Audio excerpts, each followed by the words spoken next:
Hey guys, so ये video होने वाला है एक specific sector. I thought I should cover this sector specifically because I've been talking to people these days a lot and people are getting restless to invest.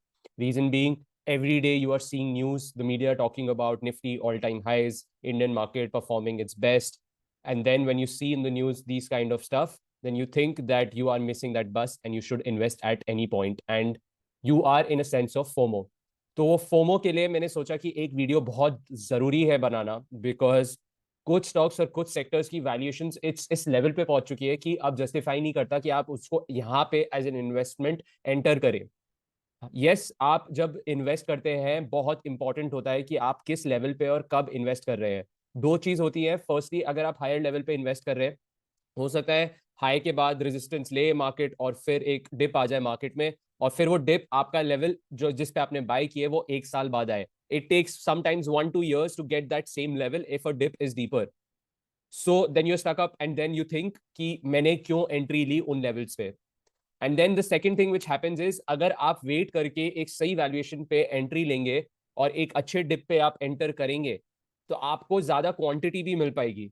तो मेरा यही कहना है कि क्वांटिटी ज्यादा मिल सकती है, बस आपको पेशेंटली वेट करना है. ये लेवल्स पे आई वुड से यहाँ पे जस्टिफाई नहीं करता स्पेसिफिकली कुछ स्टॉक्स में एंटर करना. So the sector which I am going to cover now is the two wheeler stocks.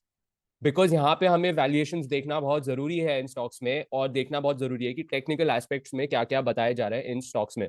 तो आइए सबसे पहले चलते हैं, इनकी देखते हैं वैल्यूएशंस. तो वैल्यूएशंस जब भी मेरे को देखनी होती है मैं आता हूँ यहाँ पे और एक ये पी रेशियो में देखता हूँ कि अच्छा इसका हिस्टोरिकल पी क्या है एक स्टॉक का, और कैसा रहा है ये स्टॉक. और based on that historical P मैं डिसाइड करता हूँ कि oh is this the right way I should go forward in this stock, should I buy this stock और नॉट. तो आइए सबसे पहले कवर करते हैं टू व्हीलर्स में से हीरो मोटोकॉर्प. हीरो मोटोकॉर्प ने बहुत अच्छा रनअप दे दिया है, absurdly बहुत अच्छा बढ़ा है. आई थिंक लास्ट 2 months में 3000 लेवल से अब वो 4300 तक आ गया है. बहुत अच्छा रनअप है. Hero MotoCorp is one of the best performers in this sector in the past few weeks.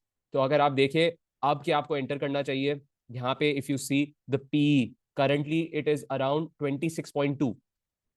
अब 26.2 की अगर पीई है तो इसकी यूजुअली पीई कहाँ रहती है वो देखना है. इसका जो मीडियन पीई रहता है, राइट, इसका जो मीडियन पीई रहता है वो करीब करीब आपका 20 के आसपास रहता है, और अभी वो 26 पे है. तो पीई ये बताता है कि जितना ज्यादा पीई उतना ज्यादा ओवर वैल्यूड वो स्टॉक हो सकता है. अगर एवरेज पीई 20 है और अगर वो 20 के पास भी है तो that means we will say that it is fairly valued. But उसके ऊपर जितना जितना जाता जाता रहता है हम से क्या कहते हैं कि अब वैल्यूएशन कंफर्ट नहीं है और ये ओवर वैल्यूड है. और अगर नीचे की बात करें तो नीचे पी जब बोला जाता है तब देखते हैं जब ज्यादा नीचे हो जाता है, एवरेज से नीचे हो जाता है, तो तब हम उसको बोलते हैं undervalued. And that is a good point which I consider that you should enter. So आइए देखिए कि पी जो अक्टूबर 2020 में था वो अराउंड दीज लेवल्स ही था हीरो मोटोकॉर्प का. एक बार पहले 2016 में 30 के आसपास भी जा चुका है और 2014 में 32 के आसपास भी जा चुका है. तो अभी ये नहीं बोले कि मैक्सिमम पी जितना जा सकता है उतना ज्यादा है, but yes it is on the higher side right now. और अगर आप देखें, चलिए अक्टूबर 2022 में देखते हैं कि इसके साथ क्या हुआ था स्टॉक के साथ. अक्टूबर 2020 में कहा था ये स्टॉक और फिर उसके बाद स्टॉक में कैसा मूव आया था. Let me just remove these drawings for you. Yes. So October 2020 में अगर आप देखो तो हीरो मोटोकॉर्प का स्टॉक वाज एट 3400 लेवल्स के आसपास. ठीक है. और फिर आप देखिए कि जब उसका पी कॉन्ट्रैक्ट हुआ, पी ऊपर के लेवल से नीचे आया, तो पी क्या होता है, price to earnings ratio. Earnings नीचे होती है डिवाइड जिससे होता है प्राइस ऊपर होता है. तो प्राइस आपका ये हो गया जो आपके स्टॉक का प्राइस हो गया, और अर्निंग्स हो गया कि अर्निंग्स कितनी ग्रो कर रही है उसकी, is it in proportion to the rise in the stock और नॉट. अब जब यहाँ पे अक्टूबर 2022 में स्टॉक 3400 के आसपास था तब इसका पीई था 26 के आसपास. अब इसका जब पीई 26 से नीचे आया दिसंबर 2021 में, 2021 में फिर ये फेयरली वैल्यूड की कैटेगरी में आने लग गया था और तब इसका पी 16 के आसपास हो गया था. तो इसका स्टॉक प्राइस देखते हैं कि क्या हुआ था अक्टूबर से लेके दिसंबर. 2300, सो 3300 से 2300 तक आया था स्टॉक.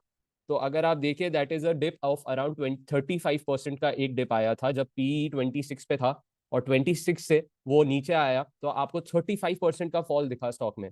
तो क्या आपको पार्ट होना है ये 35% फॉल में, कि आपने ऊपर टॉप पे बाय कर लिया और फिर स्टॉक 35% नीचे आ जाता है. Do you want to be part of that? I don't think so. You will be very comfortable in being part of that. अब सेकंड देखते हैं कि सेकंड टाइम ये आया था जुलाई 2022 में. इस टाइम पे जुलाई 2022 में भी 25-26 के आसपास था पी. अब जुलाई 2022 में देखते हैं हम कि स्टॉक कहाँ था. जुलाई 2022 में स्टॉक वाज एट अराउंड 2900. और फिर 2022 में जुलाई 2022 में जब वो नीचे आया, so it came to 17 again, जब वो पी बिलो एवरेज हो गया था and it was undervalued. March 2023 में it became undervalued. So दिसंबर 2022 से मार्च का जो आप फॉल है 2022, ये देखिए दिसंबर 2022 से मार्च 2022 यू गॉट समवेयर अराउंड 20% का डिप इन दिस स्टॉक. तो अगेन, आप जब ओवर वैल्यूड है उसका पी, तो आप उसको क्यों लेना चाहते हैं? Now coming on to the second stock, that is Bajaj Auto. अब बजाज ऑटो का आप पी रेशियो देखें तो वो भी अगर आपको देखेंगे तो वो तो और ज्यादा अपसर्ड हो रखा है बजाज ऑटो का पी. बजाज ऑटो का पी लास्ट 10 इयर्स में इस लेवल के आसपास बस एक बार था, वो था 2009. लास्ट टाइम इसका हाईएस्ट था 25 का पी. और इसका यूजुअली पी अराउंड रहता है 19 के आसपास. और अभी ये इसका पी चल रहा है 25 के आसपास. अभी चल रहा है 30 के आसपास. और लास्ट टाइम एक बार 26 के आसपास था 2021 में.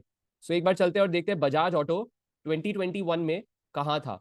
The month is February of 2021. So Feb 2021 में बजाज ऑटो का स्टॉक was somewhere around 4255. 4255 का था स्टॉक. एंड फिर इसका पी नीचे आया था 4225.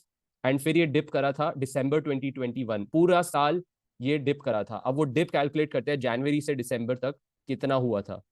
जनवरी 2021, जनवरी 2021 से दिसंबर, the stock fell another 30%. Top से बॉटम तक 30%.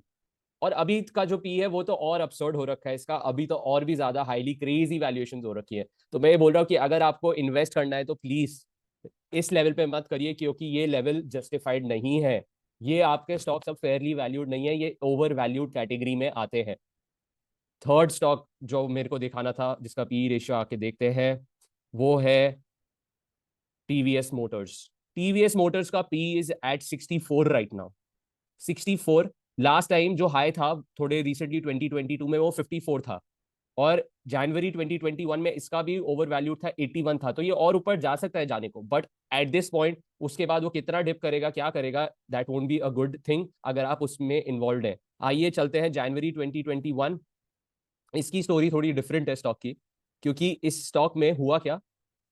अगर आप देखें जनवरी 2021 से दिसंबर तक पी कॉन्ट्रैक्ट हुआ, इसका पी नीचे आया. जनवरी से अगस्त, जनवरी से अगस्त तक इसका स्टॉक पी काफी नीचे आ गया. अब देखते हैं जनवरी 2021 से लेके अगस्त, जैन से अगस्त. तो अगर आप टॉप पे भी कहीं घुसते हो और फिर आप नीचे तक देखते हो तो तब भी 18% का आया है.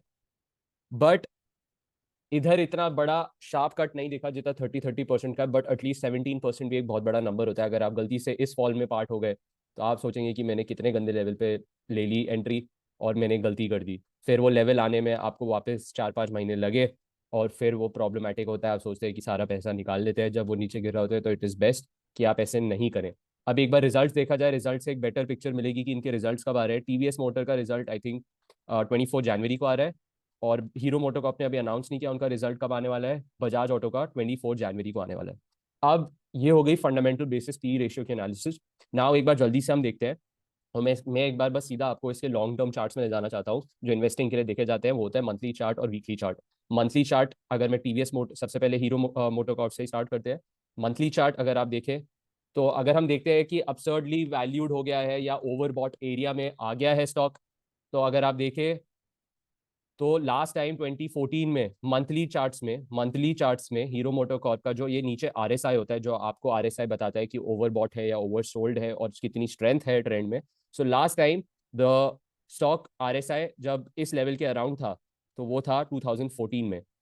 फिर अगर आप देखो तो 2014 में जब RSI जब 70 के ऊपर होने लग जाता है तो वो थोड़ा ओवर वैल्यूड कैटेगरी में आने लग जाता है। 80 इज द लेवल जहाँ पे कॉशियस हो जाना चाहिए। तो अगर आप देखो जब ये 2014 में RSI जब इस लेवल पे था, फिर उसके बाद RSI डिप करा, मोस्टली नीचे डिप करता है RSI।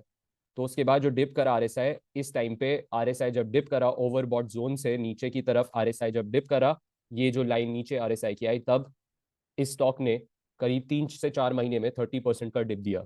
अब इसके बाद एक बार और ये 70 पे आया था लास्ट टाइम, दैट वाज 2017 में जब ये 70 पे आया था, उसके बाद इस स्टॉक ने, हीरो मोटोकॉर्प ने 63% का डिप दिया। अब वापस से RSI इतना ऊपर है मंथली चार्ट्स में, तो हो सकता है 2 महीने लगे, 3 महीने लगे, बट अगर आप टाइम लगा, और हो सकता है मोस्ट लाइकली यहाँ से ये RSI कर्व एक बार को घूमता है, और जब भी ये घूमेगा तो आपको ये बहुत बड़ा डिप दे सकता है। The dip could be very deep. यहाँ से यहाँ तक अगर आप डिप देखें 61%, लेट्स टेक कि 4500 तक स्टॉक जाए, वहां से भी अगर डिप करे 30%, तो 30% आपका 3000 के आसपास आएगा। तो वहां पे लेना चाहेंगे अभी आप, या 3000 पे लेना चाहेंगे, that you can decide for your self. और अब इसके बाद मैं आपको सेकंड स्टॉक दिखाऊं, दैट इज TVS मोटर। ये तो और ही अपसर्ड हो चुका है अपने मंथली चार्ट में, बिल्कुल पिक्चर परफेक्ट। एक टाइम पे मैं आपको दिखाऊं तो बिटकॉइन का RSI भी एक बिल्कुल ऐसा ही था। जब लास्ट टाइम टॉप बना है, RSI यहीं पे था बिटकॉइन का, और उसके बाद बिटकॉइन देखिए 1 1.5 साल कुछ भी नहीं हुआ।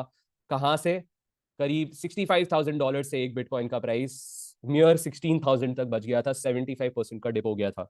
यहां से यहाँ आपको बाइंग जब RSI नीचे होता है तब करनी चाहिए, रादर देन RSI जब ऊपर है तब आप इन्वेस्टिंग कर रहे हैं। That is not the right वे। ये आप एक बार अपने उसमें इन्वेस्टिंग थीसिस में लगा लीजिए, ठान लीजिए कि RSI जब ऊपर हो 80 के आसपास तब इन्वेस्ट नहीं करना है हमें। अब इसके बाद मैं आपको दिखा रहा था TVS मोटर का। TVS मोटर बहुत ही absurdly, इसमें अगर एक्सीडेंट होना है तो हो सकता है, be cautious, because RSI is at 90 levels.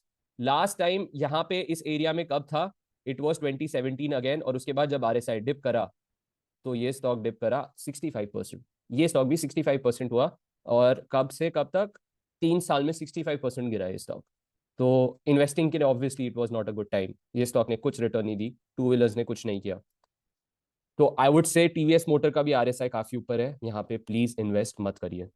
So yes, आपने अगर RSI के एनालिसिस भी देखी हो, these two stocks particularly TVS motor and hero MotoCorp, आपको ये पता चलेगा कि इसका RSI काफी हायर लेवल पे है, काफी ओवर बॉट सिग्नल्स है, और जो वैल्यूएशंस है उसका भी बिल्कुल भी कंफर्ट नहीं है इस लेवल पे। P रेशियो से अगर हम वैल्यूएशंस देख रहे हैं तो वैल्यूएशन कंफर्ट भी नहीं है। तो टू व्हीलर सेक्टर में मैं आपको बोलूंगा इस लेवल पे don't enter, and it is pointless to be stuck in a big downtrend. So it's better that you stay out and don't invest in two wheeler sector. अगर आपका miss हो जाता है तो और भी बहुत सारे सेक्टर्स हैं जहां पे आप इन्वेस्ट कर सकते हैं। So if you like this video, do hit the like button and also don't forget to subscribe to the channel. Thank you.